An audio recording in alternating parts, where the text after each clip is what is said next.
So look, a lot of people want to go on the trucking, but I want you to know, if you're emotional, truck driving is going to eat you alive. You understand me? People don't recognize the mental strain that we're under as truck drivers.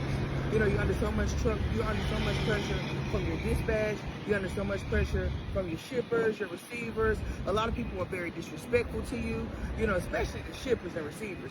Boy, you have not become a real trucker until you've about wanted to do something that isn't nice to a ship or receiver. Let me just say that. Because a lot of times they're rude and disrespectful.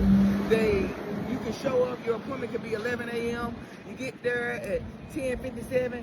Oh, we ain't taking you. Your appointment ain't till 11 o'clock. Your appointment ain't till 11 a.m. You got to go back around the block and go sit, and then you show back up at 11:02. Get what they tell you. You're late. We're not accepting your load. Like, dude, I was here beforehand. You know what I'm saying? Like, it's always some crap when you're a truck driver. You know, dealing with pulling up to the fuel island, and when you get to the fuel island, it's truckers parked right there who been there for 30, 40 minutes.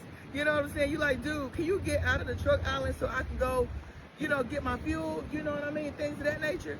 No, I'm telling you, they hog up the fuel island.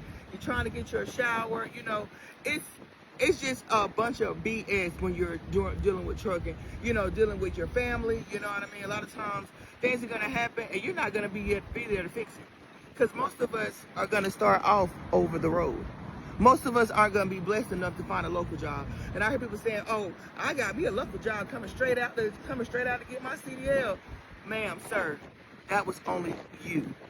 The majority of us, that's not going to happen to us. The majority of us, our ass is going OTR. You get what I'm saying? So move to the left, okay? You are anomaly, not the not the norm. You get what I'm saying? So at the end of the day, if you can't deal with being emotional, if you can't deal with your emotions properly to where you don't allow it to overcome you and have you be ready to park that truck and go take yourself back home, because trust and believe, it's going to be days where you feel like it's so much stuff going on at home, you got to go.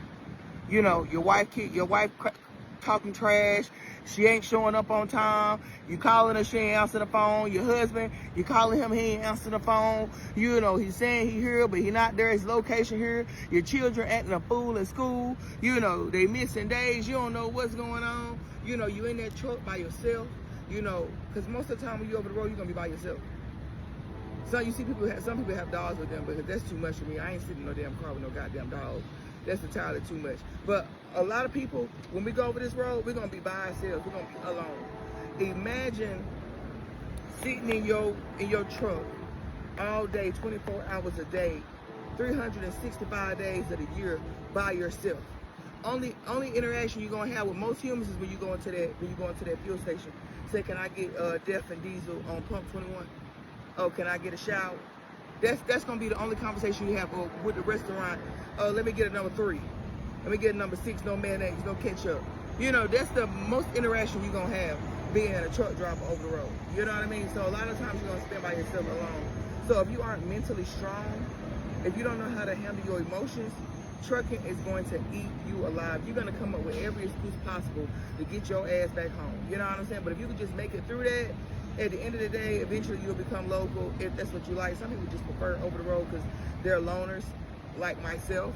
But I had to come back home because I got an 8-year-old daughter, I got a 10-2. So I had to have that, keep her in consideration, you know. And mothers becoming truck drivers, we got to make big sacrifices. You know what I'm saying? The men, they can go on about their business, they be good because they got their baby mama at home, they got their wife at home. The wife won't handle the traditional duties. But when you are the wife, when you are the mother, and you got to go across the highway to bring food to the family, you're going to have to deal with times your baby saying, I miss you, Mom. I remember one time my daughter said something to me and it really tore me up. And she was like, Mom, me and Dad, we was riding by the park today. Remember that place me and you always took a walk by? I said, yeah. She said, Mom, we rode by there and I almost broke down in tears. This is my 7-year-old daughter talking to me. It took everything I had in me not to pack my crap up and go back home that exact day. But I knew I had a goal that I had to accomplish, and I couldn't come back home until I had something local, because if I did come back home, everything I did up until then would have been pointless. That sacrifice would have been pointless. So keep in mind, If you don't have your emotionals together, truck driving is gonna eat you alive. So get everything in alignment, get your prayers, get your books, get everything, your meditation, your sage, whatever you do to help you keep sane while you're out here alone and keep your emotions intact. Because if you don't, baby, understand, trucking is gonna eat you up and spit your ass right out.